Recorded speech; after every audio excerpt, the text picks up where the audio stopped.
வணக்கம் நண்பர்களே. காலையில் மாலையில் தியானம் பண்ணுங்கள், மன அமைதியையும் கெட்ட எண்ணங்கள் அறவே நீங்கும்.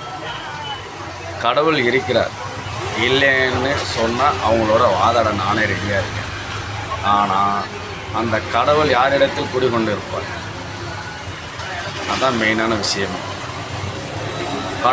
கடவுளை உணரக்கூடியவனுக்கு சிந்தனை ஆற்றல் பெற்றவனாக இருப்பான். காரணம் என்னென்னா, முதலில் தன்னை உணர்வான்.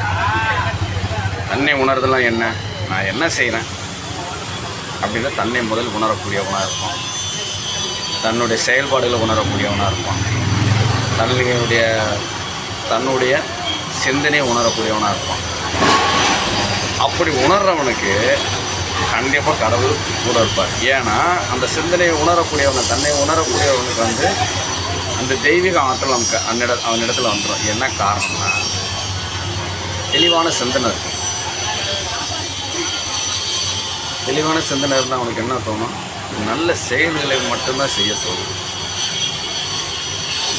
நல்ல செய்ய தோன்றும் போது அதனால் ஏற்படும் நன்மையில் அவன் உணரக்கூடியவன்.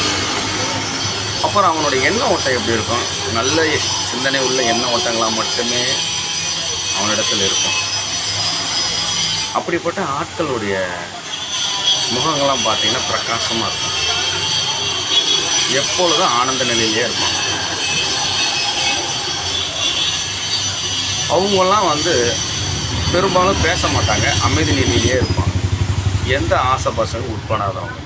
இவங்களிடத்துலாம் எப்படி இருக்குன்னா, கடவுள் கூடவே இருப்பார்.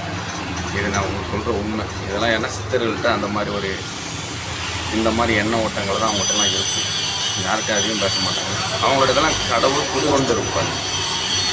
சாமானிய மக்கள் நம்மளாம் என்ன பண்ணுறோம், ஓடுறோம், கோயிலுக்கு போகிறோம், கும்பிட்றோம், எதையாவது ஒன்று பண்ணுறோம், ஏதோ ஒன்று செய்கிறோம். அதெல்லாம் எப்படின்னா, எங்கேயாவது சந்தோஷம் கிடைக்குமா, அது மூலயமா நம்ம சந்தோஷம் அடையிறோமா, எல்லோரும் மாதிரி நம்மளும் இருக்குமா அப்படின்னு நமக்குள்ளேயே ஒரு சாட்டிஸ்ஃபைட் பண்ணிவிட்டு வாழ்ந்து போயிட்டு. இதுதான் சொல்ல வாழ்க்கை.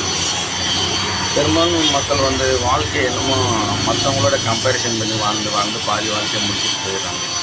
அது தேவையே கிடையாது. ஒவ்வொன்றுக்கும் ஒவ்வொரு விதமான அறிவு சிந்தனை உள்ளவனாக இருப்பான். அவன்லாம் அவனோட நம்மளோட அவனுக்கும் கம்பேரிசன் பண்ணி பார்த்து ஒரு பிரயோஜனம் கிடையாது.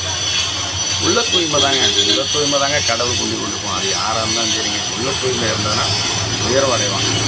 இதுதான் கடவுளுடைய கோட்பாடுன்னு வச்சுக்கோங்க. உள்ள தூய்மை உள்ளவன் உயர்வடைவான்.